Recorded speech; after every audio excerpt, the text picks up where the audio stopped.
नमस्कार साथियों, आज का हमारा टॉपिक है अंगणित का आधारभूत प्रमेय। अंगणित का आधारभूत प्रमेय का मतलब होता है भाई किसी अभाज्य संख्या को हम उसके अभाज्य संख्याओं के खंडों के रूप में विभक्त कर सकते हैं, यानी व्यवस्थित कर सकते हैं। और उनके जो आने का क्रम होता है वह कुछ भी हो सकता है, ना कोई भी हो सकता है। जैसा कि यहाँ पे परिभाषा में बताया हुआ है कि प्रत्येक भाज्य संख्या को अभाज्य संख्या के गुणनफल के रूप में व्यक्त किया जा सकता है तथा यह गुणनखंड अभाज्य गुणनखंडों के आने वाले क्रम में के बिना अद्वितीय होते हैं।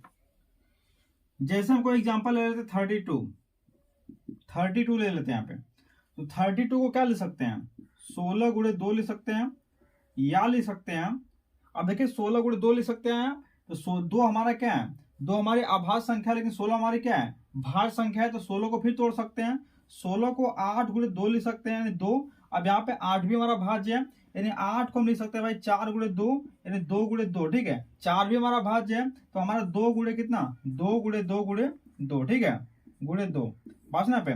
तो इस तरह से हम इसको तोड़ सकते हैं। कहने का मतलब क्या होता है, जैसे कोई हमारे अभाज्य संख्या होती है उसको हम अभाज्य खंडों में तोड़ सकते हैं।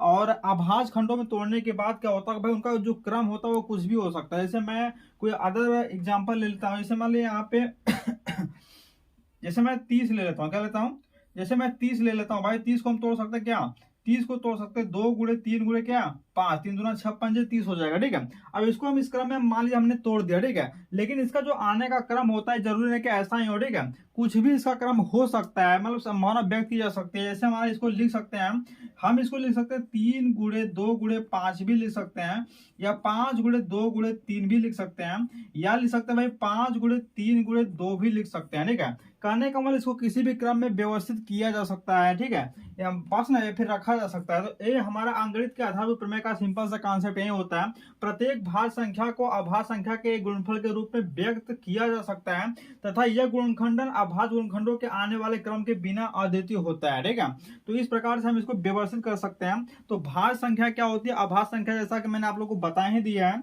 पिछले लेक्चर में। भाज्य का मतलब क्या होता है कि वे सारी संख्या जो एक और स्वयं को छोड़ करके किसी तीसरी संख्या से डिवाइड हो जाती है, यानी कट जाती है, उसे हम भाज्य संख्या कहते हैं। और जो किसी तीसरी संख्या से नहीं करते उसे हम क्या बोलते हैं, अभाज्य संख्या कहते हैं। अभाज्य में सबसे छोटी हमारी अभाज्य संख्या 2 होती है, उसके बाद हमारा 3 होता है, फिर 5 होता है, फिर 7 होता है, फिर 11, फिर क्या होता है 13 होता है। तो हम इसी क्रम में अक्सर व्यवस्थित करने का प्रयास करते हैं। ठीक है, तो उम्मीद है आप लोगों को समझ में आ गया होगा हमारा अंगणित का आधारभूत प्रमेय। तो अंगणित का आधारभूत प्रमेय का सिंपल सा कॉन्सेप्ट होता है भाई कि किसी भी भाज्य संख्या को उसके अभाज्य खंडों के रूप में व्यवस्थित कर सकते हैं, यानी तोड़ कर व्यवस्थित कर सकते हैं, गुणनखंडित कर सकते हैं, तथा उनका जो क्रम होता है वो कुछ भी हो सकता है। ठीक है, बात में पे। तो आज के दिन बस इतना है।